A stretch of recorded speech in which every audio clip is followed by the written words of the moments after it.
Filipino street food sa Milan. Kwek!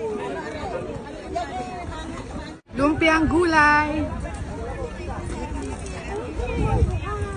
Hello mga ka-friendly! Filipino street foods ang lalantakan natin for today's video. Andini tayo ngayon sa Bandinere, Milano, isang lugar na pinupwestuhan ng mga kababayan nating OFW sa Milan na nagtitinda ng iba't ibang masasarap na Filipino street foods na nakasanayan nating mga Pilipino. O diba? Parang Pinas feels lang. Yung lugar niya, para lang siyang community park, tapos may kanya-kanya silang tayo ng food stall diyan, hile-hilera. May mga nagpapaliga ng basketball diyan, kaya din tuong sadyang dinadayo din yung mga kababayan nating Filipino. Lumpia, sure. Easy.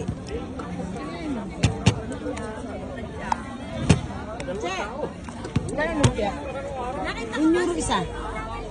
Lumpia na guys.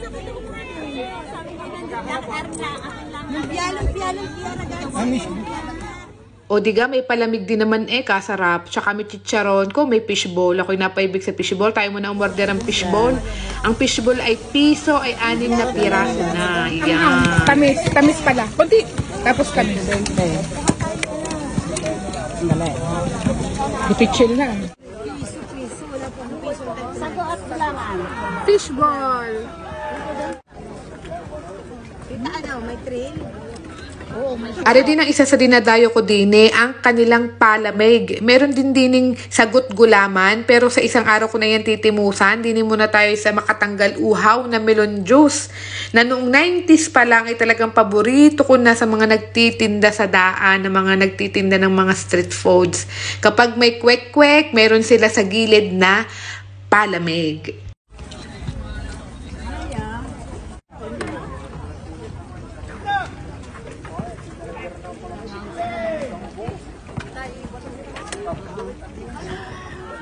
Yan ang hindi mawawala ang chocolate na iyan. Wow, chocolate.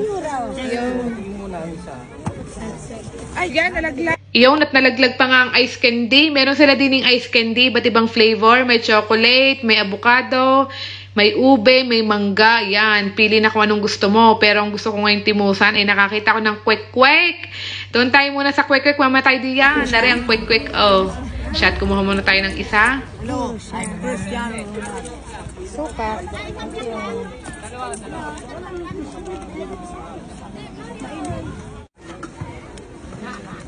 Lumpiang gulay. Kwek-kwek.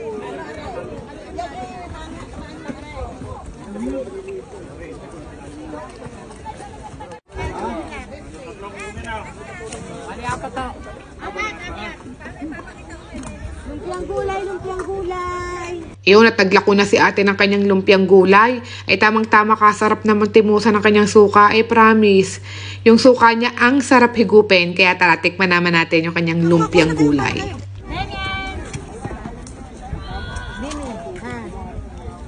Ha?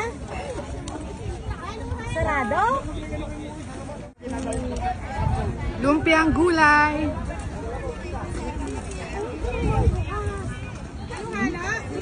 Yung lumpiang gulay niya malutong pa at mainit-init pa din. Sobrang nag-blend dun sa masarap na suka ni ate, promise. Super na-enjoy ko siya. Kaya maganda maaga ka pupunta din para halos lahat mga bagong luto pa yung mga tinda nila. Sa kabilang banda naman ay may mga linisan ng kukong nagaganap. Pinas na Pinas no? Habang naglilinisan ng kuko, may mga nag-aalok naman ng mga kababayan nating nagtitinda ng turon, lumpiang gulay, mane, taho at marami pang iba.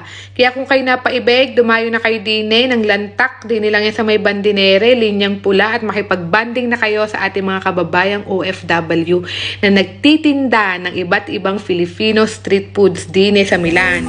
At para updated din kayo sa ating mga food trip serye, please don't forget to like, share, and follow. And see you on our next food trip serye. Ciao!